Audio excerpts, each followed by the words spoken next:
Durante los 57 años de la República, el movimiento obrero cubano jugó un importante papel en el desarrollo de la sociedad, de la economía y en la industrialización del país. En cuanto a ahora hubo en Cuba, estaban los trabajadores cubanos.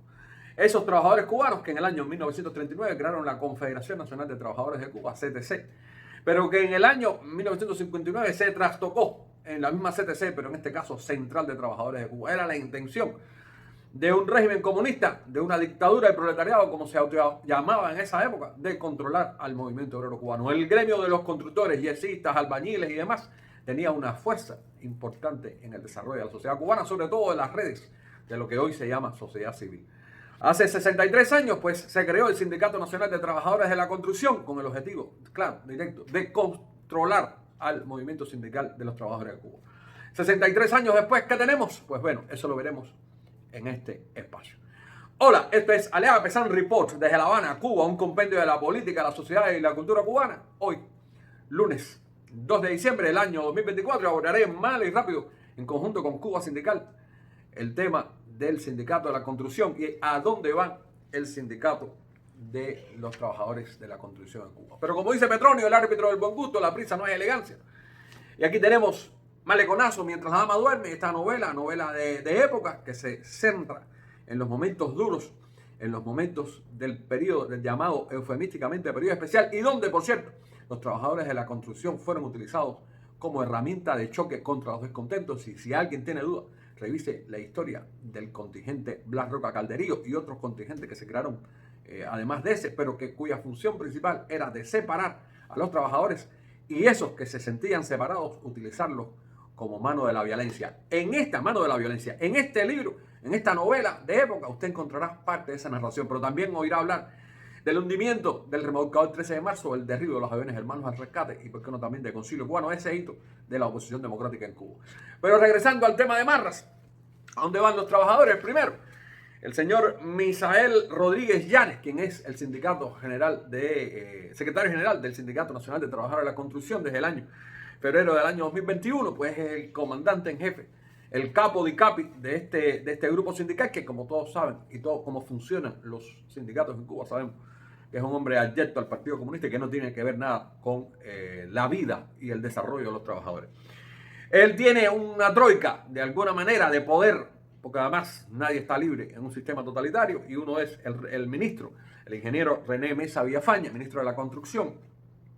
Y no menos importante, el jefe del Departamento de Construcción e Industria, Omar Ruiz Martín, quien, como todo el mundo sabe, pertenece al poderoso grupo de poder de Villa Clara Cienfuegos, o sea, oriundos de Villa Clara Cienfuegos. Pero ¿cuáles son los problemas del Sindicato Nacional de Trabajadores de la Construcción?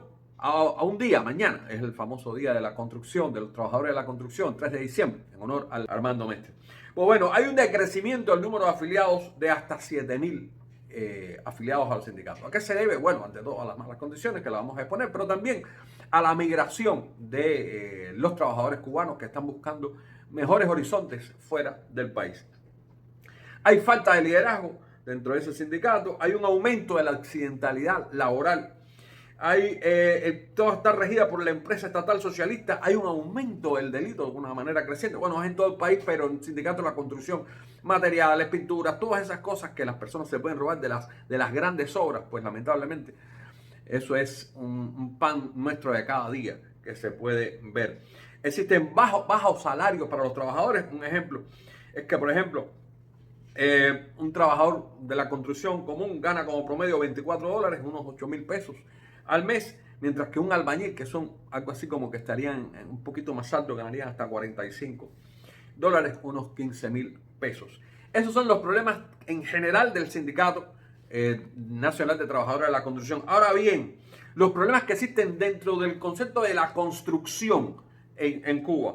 Bueno, existe mala calidad, existe bajo nivel de contratación, falta de fuerza de trabajo, importación de mano de obra extranjera a mala, que se le paga más que a los trabajadores nacionales, y problemas en la industria de materiales. Y en ese escenario ha surgido un nuevo actor, que son las MIPYMES. Bueno, las MIPYMES reúnen existen cerca de 2.000 MIPYMES dedicadas a la construcción. Creo que en este dato también deben haber sido incluidos los trabajadores por cuenta propia de la construcción, albañiles, plomeros, pintores, deben estar ahí, y tiene cerca de 90.000 trabajadores. Sin embargo, la queja más importante que tiene el gobierno para el sindicato de los trabajadores de la construcción es de que solo afilian al 14% de esta masa de 90.000 trabajadores. ¿Cuál es el futuro del Sindicato Nacional de Trabajadores de la Construcción? Ojalá pudiéramos decir que fuera promisorio, pero le puedo decir algo. A finales de este 2024, nadie quiere que llegue el 2025 porque todos esperan que sea un año mucho peor del que estamos viviendo y que ya eso es mucho decir. Les recuerdo, esto es Aliaga Pesan Report desde La Habana, Cuba, en colaboración con Cuba Sindical, y será un placer volver a encontrarlos.